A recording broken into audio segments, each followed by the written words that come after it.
ایک بچے نے اپنی اماں سے کہا، نہیں اپنے ابا کو فون کیا کہ اماں کی برتھ ڈے منا رہا ہوں، سرپرائز دوں گا، امی کو نہیں بتانا۔ ابو نے آفس میں امی کو فون کیا کہ تمہاری برتھ ڈے کر رہا ہے، سرپرائز دے رہا ہے، لیکن میرے بیٹے کو نہیں بتانا کہ میں نے تمہیں بتا دیا ہے، میرے بیٹے کو نہیں بتانا کہ میں نے تمہیں بتا دیا ہے۔ شوہر کا فرض بنتا تھا نا اب نہ بتائے۔ شوہر نے فوراً اپنی بیگم کو فون کیا کہ میرے بیٹے نے فون کیا ہے کہ تمہیں سرپرائز دینا چاہتا ہے اور اس نے مجھے تمہیں بتانے سے منع کیا ہے، تو اس لیے برتھ ڈے میں چلی جانا، لیکن بیٹے کو یہ نہ بتانا کہ میں نے تمہیں بتا دیا ہے۔ اماں کہاں پیٹ میں رکھتی بات، اماں نے فوراً بیٹے کو فون کیا، کمبخت تو نے، یعنی ہاں بیٹا تم نے مجھے سرپرائز دینا تھا نا، تو تمہارے ابا نے مجھے بتا دیا ہے کہ آج میری برتھ ڈے ہے، لیکن ابا نے یہ کہا ہے، منع کیا ہے کہ یہ بیٹے کو نہیں بتانا، لہذا ابا کو فون کر کے یہ نہیں بتانا کہ میں نے تمہیں بتا دیا ہے۔ بیٹا بھی پیٹ کا ہلکا، اس نے ابا کو فون کیا کہ آپ نے اماں کو کیوں بتا دیا، لیکن اب اماں کو نہیں بتانا کہ میں نے آپ کو بتایا اور پھر آپ نے اماں کو بتایا اور اماں نے مجھے بتایا،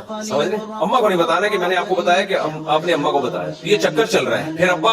فون کر رہے ہیں، جب میں نے منع کیا تھا بیٹے کو نہیں بتانا تو تم نے کیوں بتایا؟ اب بیٹے کو یہ نہیں بتانا کہ میں نے تمہیں بتایا اور تم نے پھر بیٹے کو بتایا اور پھر بیٹے نے مجھے بتایا، یہ بیٹے کو نہیں بتانا، تو یہ چکر چل رہا ہے۔ پھر یہی چل رہا ہے کہ تم اس کو نہیں بتانا کہ میں نے تمہیں بتا دیا، کہ اس نے مجھے بتا دیا کہ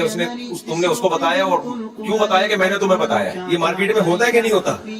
یہ چل رہا ہے، تو مارکیٹ میں یہی چل رہا ہے، کوئی راز نہیں رہا، فوراً پیٹ میں گدگدیاں ہونا شروع ہو جاتی ہیں کہ جا کے بتائیں کس کیسے یار کسی کو۔ تو اللہ کہتے ہیں ایمان والے لوگ جو ہیں وہ امانت کی رعایت کرتے ہیں، کوئی بات کسی کو بتا دی، اپنی خفیہ بات سینے میں لے کے رکھتے ہیں، اس کو کسی کے سامنے ظاہر نہیں کرتے۔